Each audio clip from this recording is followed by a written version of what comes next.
안녕하십니까. 이어서 경남 뉴스입니다. 광복 70주년을 맞아 일본군 위안부 문제 해결을 위한 정의의 인간띠 잇기 행사가 열렸습니다. 궂은 날씨 속에서도 일본의 공식 사과를 촉구하며 천여 명의 시민들이 모였습니다. 김소영 기자의 보도입니다. 1000개의 촛불이 모여 거대한 원형의 띠를 이룹니다. 한 손에는 촛불이, 다른 한 손에는 현수막이 들려졌습니다. 학생들이 직접 만든 현수막에는 일본을 향한 간절한 외침들이 빼곡합니다. 생존해 계시는 할머니도 많이 안 계시고 지금 남아 계시는 할머니들마저도 많이 몸이 안 좋으시기 때문에 그런 부분에 있어서 일본 정부가 빨리 사과를 해야 한다고 생각합니다. 위안부 문제에 대한 일본의 공식 사과와 책임을 촉구하는 정의의 인간띠 잇기 행사. 참혹한 역사가 되풀이되지 않기를 바라며 중고등학생을 포함한 천여 명의 시민들이 참여했습니다. 행사가 열린 통영 강구안은 일제강점기 위안부 피해자들이 일본으로 가기 전 배를 탔던 곳으로 역사적 아픔이 서린 장소입니다. 우리 시민, 학생 하나하나가 한 마음이 되어서 일본군 위안부 문제 해결이 되기를 바라는 하나의 마음을 모은다는 의미로 인간대기를 기획을 했습니다. 일본군 위안부 등록 피해자 238명 가운데 현재 생존해 있는 피해 할머니는 53명에 불과합니다. 더 늦기 전에 사죄하라. 천여 명의 시민들이 일본을 향해 한마음 한뜻으로 외치며 환하게 촛불을 밝혔습니다. KBS 뉴스 김소영입니다. 4조 원 시장 규모의 항공 MRO 사업 유치에 사천과 청주에 이어 인천도 뛰어들었습니다. 사천은 한국형 전투기 사업 KF-X 사업자로 선정돼 항공 MRO 유치에 유리한 고지를 차지했습니다. 천연수 기자가 보도합니다.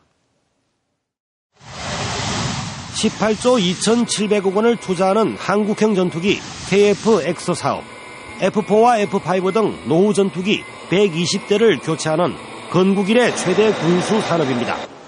사천 한국항공우주 카이가 KF-X 사업을 맡았습니다. 항공기는 생산업체가 정비와 유지보수, MRO 사업을 맡습니다. 카이와 경상남도는 사천에 31만 제곱미터의 항공 MRO 단지를 조성해 군수와 민수 물량을 장악한다는 계획입니다. 앞으로 MRO 사업에 있어서 굉장히 많은 수요를 창출할 수 있는 가능성을 지금 만들었다, 이렇게 말씀을 드리는 겁니다. 항공 MRO는 2025년 기준 국내 시장 규모 4조 3천억 원에 고용 창출 7,000명, 항공기 생산과 맞먹는 경제 파급 효과입니다. MRO 유치에는 충북 청주와 인천까지 뛰어들었습니다. 청주 에어로폴리스는 군수와 민수 두 가지를 다 충족할 수 있는 항공 정비 산업을 할 수 있는 유일한 지역입니다. 유리한 고지는 경남이 차지했지만 사활을 건 청주와 하루 900편의 국제선이 운항하는 인천의 도전은 만만치 않습니다. 국토부는 MRO 단지에 1,000억 원을 지원하기로 하고 올해 연말 안으로 적지를 선정합니다. KBS 뉴스 전현수입니다. 밀양경찰서는 옛 여자친구와 만나고 있는 남성에게 흉기를 휘둘러 다치게 한 혐의로 23살 조모 씨를 구속했습니다.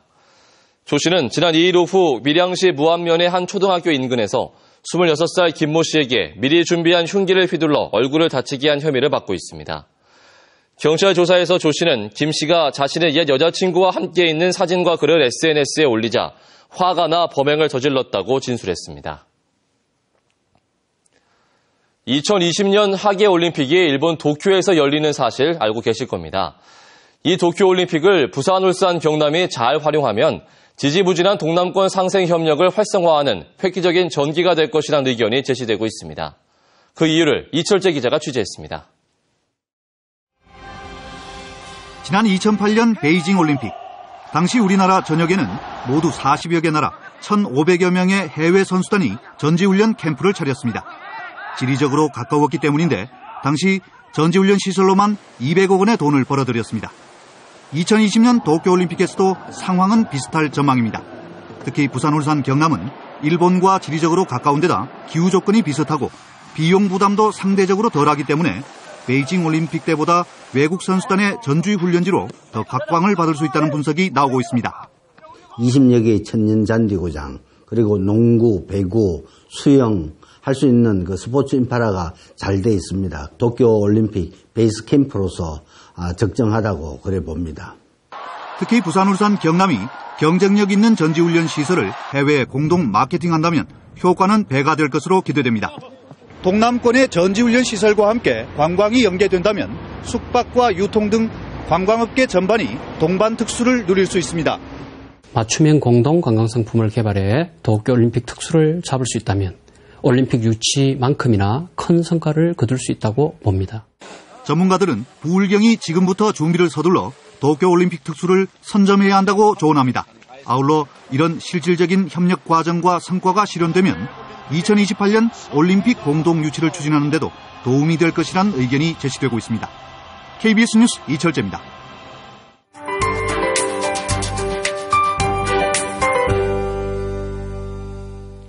요 며칠 비가 계속 내리고 있는데요. 오늘도 일부 지역은 봄비 소식이 있습니다. 비가 내리면 야외 활동이 좀 불편하지만요. 공기가 깨끗해지고 또 산불을 예방하는 데다가 가뭄 해갈에도 도움이 됩니다. 참 고마운 단비죠. 오늘 비는 늦은 오후부터 밤사이 서부 내륙 지역을 중심으로 조금씩 내리겠고요. 그 밖의 지역도 낮 동안에 살짝 빗방울이 떨어질 수 있겠습니다.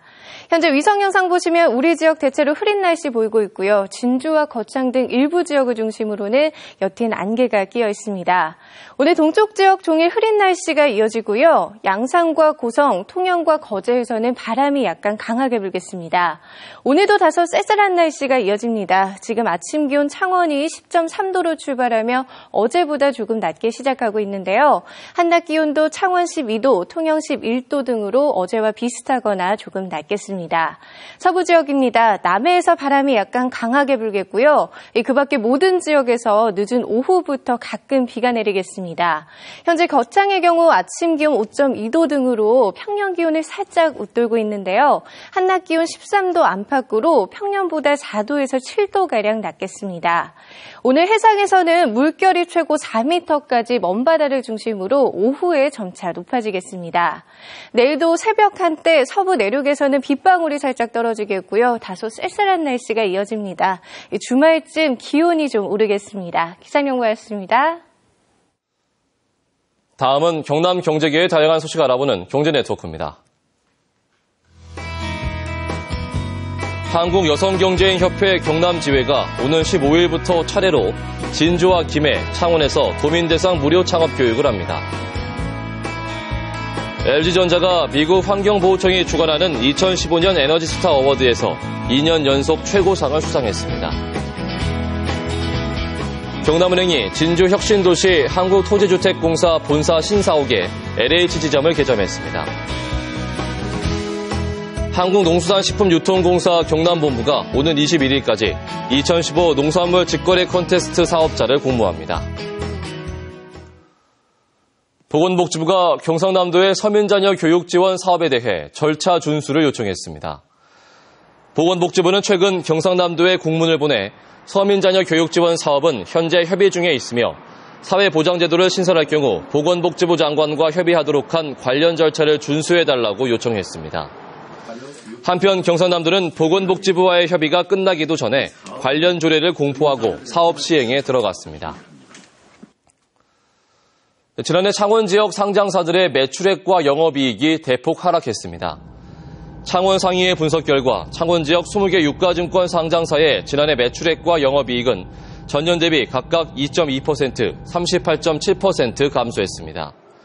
이는 지난해 전국 유가증권 시장 618개 상장사의 매출과 영업이익이 1.7%, 11.6% 하락한 것에 비해서도 실적이 낮은 편입니다. 창원 지역 15개 코스닥 시장 상장사의 지난해 매출도 전년 대비 7.5%, 영업이익도 91.8% 각각 감소했습니다. 2015 국제사격연맹 창원 월드컵 국제사격대회가 내일부터 오는 16일까지 창원 국제사격장에서 열립니다.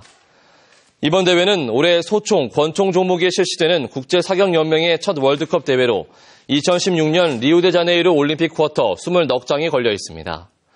68개 나라에서 800여 명의 선수단이 출전하고 우리나라에선 올림픽 금메달리스트 진종호와 지난해 세계선수권자 김준홍과 정지혜, 한진섭 등 국가대표 선수단 52명이 출전합니다. 진주시가 공공기관과 산하기관 공문서에서 외래어 사용을 자제하기 위한 조례를 제정해 시행에 들어갔습니다. 조례에 따라 진주시는 공문서에서 어려운 한자어나 영어 등 외래어 사용을 자제하고 각종 축제나 정책 구호, 알림판 등에서 외래어 대신 우리말 사용을 장려하기로 했습니다. 경상남도와 창원시 등 일부 자치단체에선 우리말 사용을 장려하기 위한 국어지능 조례안이 제정된 바 있습니다. 심장정지의 사망의 위기에서 생명을 구한 119 구급대원 등 하트세이버 7명이 표창을 받았습니다. 경상남도는 권경진 소방교 등 119 구급대원 5명과 일반인 2명 등 7명에게 표창을 전달했습니다. 심장정지 사망 위기에 놓인 환자를 심폐소생술로 되살린 하트세이버는 2010년 이후 경남에서 19명이 배출됐고 총 84명의 생명을 구했습니다. 7년째 착공이 지연된 김해 부곡에서 냉정구간 도로공사가 올 하반기에 착공될 것으로 보입니다. 김해시는 김해 관광유통단지 조성사업자인 롯데가 150억 원을 기부하기로 함에 따라 이 예산을 부곡에서 냉정간 도시계획 도로공사에 투입하기로 했습니다. 김해시는 기부금 150억 원에 시비 200억 원을 합해 도로 착공에 나설 예정입니다. KBS 뉴스를 마칩니다. 고맙습니다.